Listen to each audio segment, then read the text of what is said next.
다음은 박은정 위원님 질의 순서입니다. 네. 5번입니다.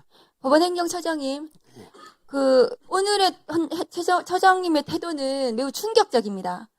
지난 2025년 5월 1일 대통령 후보에 대한 판결에 대해서 국민들이 판단하실 거다. 아까 그렇게 말씀하셨는데, 국민이 이미 판단했어요. 그것이 사법 쿠데타라고요. 그래서 국민이 선택했습니다. 지금 그 대통령 선거에서요. 그러면은 그 이례적인 판결, 말도 안 되는 모든 절차들을 다 무시한 그 판결에 대해서 반성하고 오셨어야 돼요, 여기에, 이 자리에. 그런데 오셔가지고 아무런 반성 없이 반성하지 않으면서 그렇게 답변하시는 건 국민을 무시하는 처사입니다. 반성하지 않는 사법부에 대해서 국민들은 냉정하게 판단할 겁니다. 조희대 대법원장을 대법원장으로 인정 안 해요. 많은 국민들이요, 지금. 그런 국민들의 분노에 대해서 처장님께서는 지금 그 법원을 대표해서 이 자리에 나와 계신 거잖아요. 그런데 그런 답변하시면 어떡합니까? 이게 지금 민주당 의원들이라서 지금 분노하는 게 아니에요. 국민들이 분노하는 겁니다. 그리고 지금 국민들하고 싸우시겠다는 겁니까? 그 판결이 얼마나 말도 안 되는 판결이었는지 대통령 후보가 없어질 뻔한 겁니다. 그 후에 국민의힘의 그 우스꽝스러운 양상들 보세요. 후보를 바꿔치기 하고 민주당 대통령 후보가 없어졌으면은 저 당에서 누가 됐겠습니까? 그러면은 내란을 옹호하는 그런 대통령 후보가 국민의힘에서 나와가지고 이 나라가 어떻게 됐겠습니까?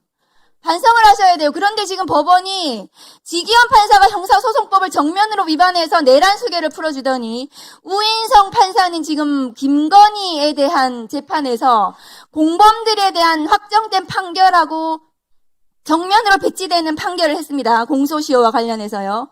그리고 나서 또 어제는 충격적인 발언을 하더라고요. 특검법에 6개월 내에 재판을 끝내야 된다는 그 법을 정면으로 본인이 위반하겠다. 특검이 신속하게 재판해달라고 하니까 그런 거 왜 물어보냐. 6개월 내에 재판하지 않아도 되는 겁니다. 우인성 판사는. 특검법이 6개월 내로 재판하도록 되어 있습니다. 그런데 본인이 법을 위반하겠다고 지금 당당하게 얘기하고 있어요. 법원행정처장님이 판사들을 행정처에서 그런 문제점에 대해서 조치를 하셔야 됩니다. 행정처에서 그렇게 하는 거 아닙니까? 이 법을 위반하는 판사들에 대해서 법원행정처에서 제대로 된 조치하시기 바랍니다.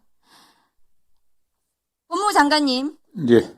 검찰개혁 법안 진행 상황에 대해서 제가 간단하게 물어보겠습니다. 네. 정부안이 지금 제출이 된다고 하셨고 조직법으로 공소청법, 중수청법 먼저 통과하신다고 하겠다고 했는데 공소청의 검사가 수사권을 가지는지는 굉장히 중요한 거고 그러한 권한의 유무가 확정이 돼야 조직이 나오는 겁니다. 그 형사소송법에 수사권에 관한 규정이 먼저 논의가 돼야 되는 겁니다. 그래야 조직이 나오고 인력이 나오고 예산이 나오고 배치가 나오는 거지 조직법만 덜렁 통과시키고 수사권은 나중에 어떻게 되는지 나중에 논의하겠다는 건 그것은 앞뒤가 잘못된 것이고요. 화면 올려주세요. 최근에 대통령 신년 기자회견에서 공소시효 이틀 남겨두고 송치하는 경우에 예외적 보안 수사권에 대해서 말씀을 하셔서 수사 준칙이라는 게 있습니다. 검경 상호 협력에 관한 준칙에 공소시효 어떻게 검경이 협력하는지 규정이 되어 있어요. 검찰에서 공소시효 이틀 남겨두고 송치하는 사례가 없어요, 실무적으로. 제가 있냐고 물어봤더니 검찰이 자료가 없다고 했습니다. 저한테 자료 못 내놓고 있습니다. 그런데 대통령이 저렇게 말씀하셔서 그런 사례가 설사 있다 하더라도 저렇게 협력해서 실무적으로 처리하고 있습니다. 다음 보여주세요. 보안수사 요구를 하는 경우에 추안이라는 제도가 있습니다. 다음 거 보여주세요. 추안이라는 건 뭐냐 하면 저렇게 기록이 왔다 갔다 하지 않고 기록이 검찰에 있는 상태에서 킥스 통해가지고 저 별지 추안 요구서에 따라서 공소시효 만일에 이틀 남겨둔 사건이 만일에 있더라도 저 추안 요구서에 검사가 질의서를 붙여서 그대로 킥스로 내일 보내면은 경찰이 수사해서 몇 시간 내로 보내줄 수 있습니다. 경찰이 저 사건을 기소하겠다고 보냈기 때문에 저 수사를 경찰이 제일 잘하는 거예요. 피의자 참고인 연락도 훨씬 더 많이 경찰이 제대로 할 수 있습니다. 그러니까 공소시효와 관련해서 임박해서 송치하는 사건은 주안이라는 제도로 충분히 해결이 가능하다. 저런 해결 1분만 더 주십시오. 저추한 제도에 대해서 검사들이 지금도 하고 있습니다. 그러면 공소시효 임박하는 사건에 대해서 검사들이 그런 사례도 없지만 그런 보안 수사권이 반드시 검사가 행사하지 않더라도 해결할 수 있는 해결책이 있습니다. 그런데 장관님께서 그 자리에 앉으셔가지고 검사의 보안 수사권을 행사해야 되는 이유로 공소시효 임박 사건을 말씀하시면 안 되고 수사기소 분리라는 검찰 개혁 법안을 통과시키는 데 있어서 그러면 제도적으로 무엇을 보완해야 되는지를 개혁적인 검사 인사를 통해서 개혁적인 검사들하고 그 제도적인 보완책을 장관님께서 마련하셔야 됩니다. 장관님께서 검사들을 대변하라고 그 자리에 계시는 게 아니고요.